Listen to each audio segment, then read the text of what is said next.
زکوٰۃ کا نصاب کیا ہے؟ 7.5 تولے سونا یا 52.5 تولے چاندی، یا ان میں سے جس کی قیمت کم ہو اس مقدار کی رقم، اس پہ 1 سال گزر جائے تو زکوٰۃ واجب ہو جائے گی۔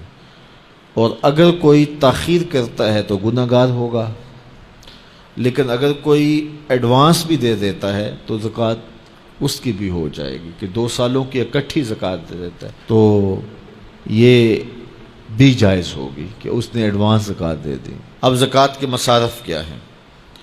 زکوٰۃ کے مصارف جو ہیں وہ 8 ہیں۔ فقیر کو زکوٰۃ دی جائے گی۔ فقیر وہ ہوتا ہے جس کے پاس کچھ بھی نہ ہو، نہ گھر ہو، نہ مکان ہو، نہ اس کے پاس کوئی زر ہو، بس بالکل خالی مخالی، ایسا شخص فقیر کہلاتا ہے، تو اس کو زکوٰۃ دی جائے۔ دوسرا مصرف مسکین ہے۔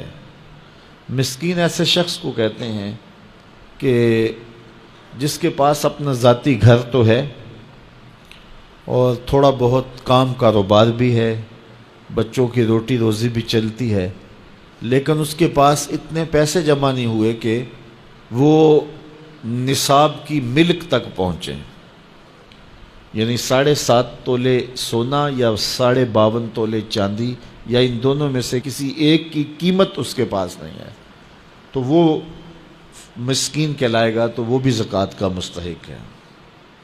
تیسرا رقاب، یعنی غلام کو آزاد کرنے کے لیے اس کو زکوٰۃ دی جا سکتی ہے، تاکہ وہ اپنی قیمت دے کر کے اپنے آقا سے اپنی جان چھڑا لے۔ اور چوتھا غارم۔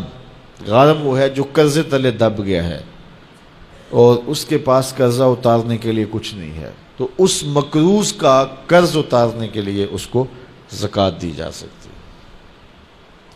5واں شخص فی سبیل اللہ۔ فی سبیل اللہ وہ شخص ہے کہ جو اللہ کی راہ میں نکلا ہوا ہے۔ جو مدارس دینیہ کے طلبہ ہیں وہ بھی زمرے میں آتے ہیں، ان کو زکوٰۃ دی جا سکتی ہے۔ اور 6واں شخص ابن السبیل، مسافر۔ مسافر کو زکوٰۃ دی جا سکتی ہے، اگرچہ وہ مالدار ہے، لیکن جب وہ سفر میں آیا تو اس کے پاس کچھ نہیں ہے، تو اب وہ ضرورت مند ہو گیا، مال تو اس کے علاقے میں ہے، تو اب اس کو زکوٰۃ سے آپ مدد کر سکتے ہیں۔ اور 7واں مصرف عامل، جو حکومت کی طرف سے زکوٰۃ اکٹھی کرنے پہ مامور ہو، تو باقاعدہ اس کی تنخواہ بھی زکوٰۃ کی رقم سے دی جائے گی۔ 8واں مصرف زکوٰۃ کا وہ لوگ ہیں جن کے بارے میں یہ گمان ہو کہ وہ اسلام لے آئیں گے، تو ان کی دل جوئی کر کے ان کو زکوٰۃ کی رقم بھی دے سکتے ہیں تاکہ وہ اسلام میں داخل ہو جائیں، لیکن اب اسلام غالب ہو گیا تو اس کی ضرورت نہیں رہی۔ اللہ اکبر۔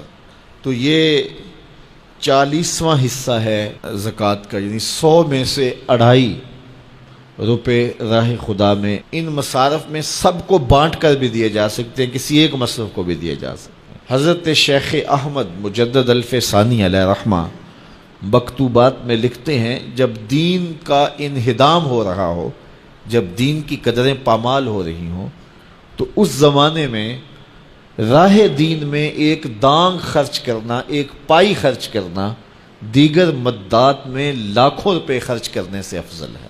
میرے حضور نے فرمایا، میں قسم اٹھا کے، رب کی قسم اٹھا کے میں کہتا ہوں، ایک تو میرا کہنا کافی ہے، پھر میں محمد رب کی قسم اٹھاؤں تو پھر کتنی بڑی بات ہوگی۔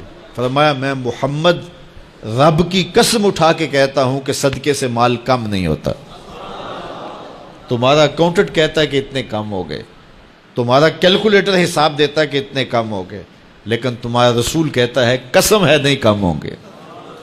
اب جس نے تجربہ کرنا ہو وہ تجربہ کر کے دیکھ لے، خدا کی راہ میں دیا گیا کبھی بھی کم نہیں ہوتا، صدقے سے مال بڑھتا ہے، مال میں اضافہ ہوتا ہے، مال میں برکت ہوتی ہے۔ اس لیے اللہ کی راہ میں خرچ کرو، نفلی طور پر بھی خرچ کرو، اور جو وجوبی صدقات ہیں ان کو بھی ادا کرو، تاکہ اموال پاک ہو جائیں، ستھرے ہو جائیں۔